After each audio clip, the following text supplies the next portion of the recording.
Hey guys, welcome back to the new video. My name is Manish and I hope you all are doing absolutely fine.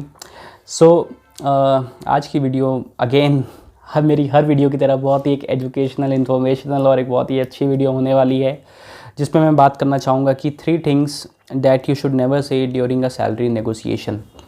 तो salary की बात आ गई तो आप लोग का इंटरेस्ट तो मैंने वैसे ही कैप्चर कर लिया। तो वीडियो शुरू करने से पहले अगर आपने मेरे चैनल को सब्सक्राइब नहीं किया है तो प्लीज़ मेरे चैनल को सब्सक्राइब करें, वीडियो को लाइक करें और नीचे कमेंट करके ज़रूर बताएं आपको नेक्स्ट वीडियो कौन से टॉपिक में देखनी है।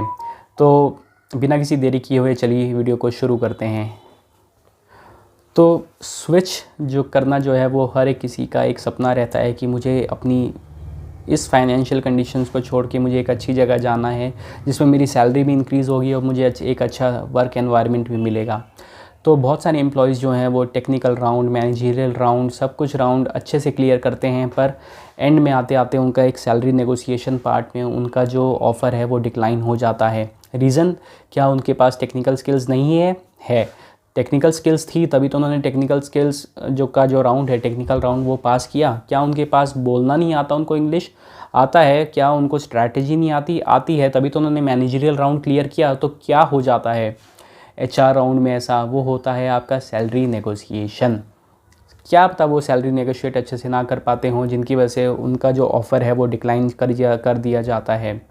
तो 3 रीज़न्स या 3 आपको सैलरी नेगोशिएशन टिप्स मैं आपको देना चाहूँगा जो कि बहुत ही यूज़फुल होने वाले हैं आपकी स्विच जर्नी में आपके लिए। तो सबसे पहला होता है नेवर एक्सेप्ट डायरेक्टली। तो देखा होगा कि आपको कुछ भी ऑफ़र किया जाता है तो आप डायरेक्टली बोल देते हैं आई एक्सेप्ट। तो आपको डायरेक्टली आई एक्सेप्ट नहीं बोलना है, क्योंकि आई एक्सेप्ट आपने बोला, हो सकता है कि HR जो है वो आपको मेल में ना भेजें, वो किसी और एम्प्लॉय के पास जाएं, उस एम्प्लॉय ने उससे कम में एक्सेप्ट कर लिया तो वो आपको कंसिडर नहीं करेंगे, क्योंकि कम पैसे में उनके पास एक और एम्प्लॉय आ चुका है। तो क्या करना है आपको बोलना है thank you so much for the offer, can you please send me the details on email so that I can go through that and I'll get back to you as soon as I can। इससे आपका क्या हुआ? आपने directly accept भी नहीं किया, आपने मना भी नहीं किया, आपके पास एक डॉक्यूमेंटेड प्रूफ भी आ जाएगा जो कि है आपका ऑफ़र लेटर जिसमें आपका पैसा होगा, और आप उनको बोल रहे हो कि ऑफ़र लेटर मेरे को भेजो और मैं आपको अपना एक्सेप्टेंस दे दूँगा। तो first thumb rule, never accept directly, always politely ask them to send you an offer letter so that you can go through it और आप बोल पाएँ कि मैं उसको एक्सेप्ट करता हूँ या उसको रिजेक्ट करता हूँ।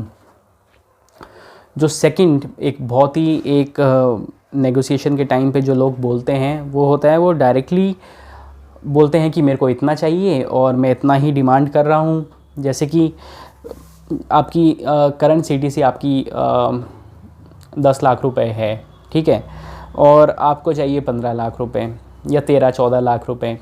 तो आपने डायरेक्टली बोल दिया कि my current CTC is 10 lakhs and I suppose that I can get 13.5, so I am only asking 35% increment hike, so which is very nominal, which is very marginal, and I will not accept anything which is less than this।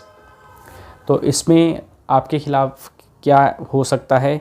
एक तो हो गया कि ये आपकी grid दिखाएगा कि आप डायरेक्टली ही इतना पैसा मांग रहे हैं और आप बिल्कुल भी नेगोशिएबल नहीं हैं इस चीज़ में के लिए। सेकंड हो जाएगा कि आप के ख़िलाफ़ थोड़ा ईगोइस्टिक भी आ सकता है कि भैया इतना देना है तो दो, नहीं तो मैं तो एक्सेप्ट नहीं करने वाला। तो ये एक नेगेटिव आपके ख़िलाफ़ कुछ कर सकता है HR के माइंड में, जिससे आपका ऑफ़र जो है वो डिक्लाइन कर सकते हैं। वो लोग आपको ऑफ़र नहीं करेंगे रिलीज़ आपके लिए। इंस्टेड आपको क्या करना चाहिए?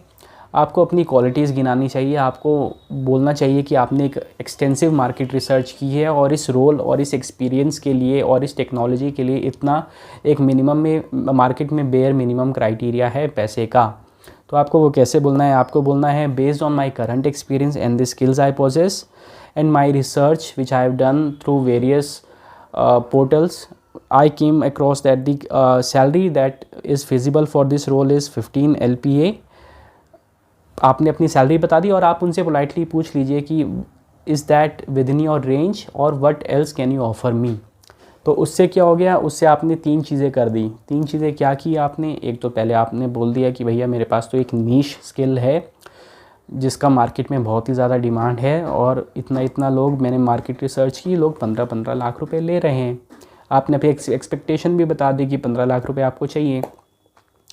और सेकंड क्या हुआ, सेकंड आपने उनको भी एक ऑप्शन दिया कि आप बोलो कि आप मुझे क्या ऑफ़र करना चाहेंगे इस रोल के लिए, आप मुझे कितने पैसा दे सकते हैं।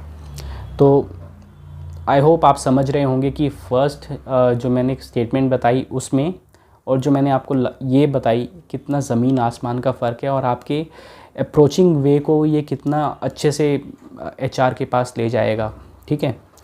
और जो थर्ड चीज़ जो मैंने नोटिस की है, जो कि बहुत ही सारे लोग बोलते हैं, इनफैक्ट मेरे कुछ दोस्तों ने ही बोला था, वो है कि सपोज़ आप मुंबई जैसे शहर में रह रहे हो। मेरे एक दोस्त है, उसको एक मुंबई में ऑफ़र आया था, तो ऑफ़र थोड़ा कम था, तो उसने डायरेक्टली अच्छे से नेगोशिएट करने की बजाय उसने डायरेक्टली ये बोल दिया कि भैया सैलरी तो भैया बहुत ही कम है और आपको पता है मुंबई कितना महंगा है।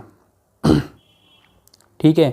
तो ये अच्छी बात नहीं है भाई, आप कैसे बोल सकते हो, ये तो आपका डायरेक्टली आपको रिजेक्ट कर देगा। इतने सारे इंटरव्यूज़ क्लियर करने के बाद, जो भी इतने सारे इंटरव्यूज़ आपने क्लियर किए, HR technical round, 3-4 technical round, managerial round, फिर जो आप सैलरी नेगोशिएशन में आए हो, आप क्यों बोलना चाहोगे ऐसा कि भाई दुनिया तो बहुत महंगी हो रही है, ये क्या दे रहे हो तुम मुझे? ऐसा नहीं बोलना है। इंस्टेड आपको क्या बोलनी है, वही आपको, जो मैंने आपके सेकंड में आपको बताया कि आपको वही बोलना है कि given my experience, the skills I possess and my research on this role as per the market condition and the market criteria, the salary that I am expecting is within the range of. अगर आपको एक directly एक figure नहीं बोलनी है तो आप range बोल दो, एक मिनिमम और एक मैक्सिमम रेंज आप बोल दो कि मिनिमम 14, मैक्सिमम 16, मिनिमम 14, मैक्सिमम 20। तो उस रेंज में आप बोल रहे हो कि भैया मिनिमम तो इतना है और मैक्सिमम इतना है, आप मुझे बोल दो आपको कितना देना है। तो एक पोलाइट वे हो गया अपना आप थिंकिंग रखने का कि आप कितना डिज़र्व करते हैं। ठीक है भाई। तो ये 3 मेन चीज़ें हैं, आपको बस यही क्रैक करना सीखना है किसी भी जॉब इंटरव्यू में, स्पेशली जब सैलरी नेगोशिएशन का टर्म आता है तब। तो यही थी आज की वीडियो। आई होप आप लोग को वीडियो पसंद आई हो। वीडियो पसंद आई होगी तो चैनल को सब्सक्राइब करें, लाइक करें, जुड़ जाइए मेरे साथ। में नई वीडियोस बनाते रहता हूँ टीसीएस के ऊपर, घूमने फिरने के ऊपर, अपने होम टाउन हिमाचल के ऊपर।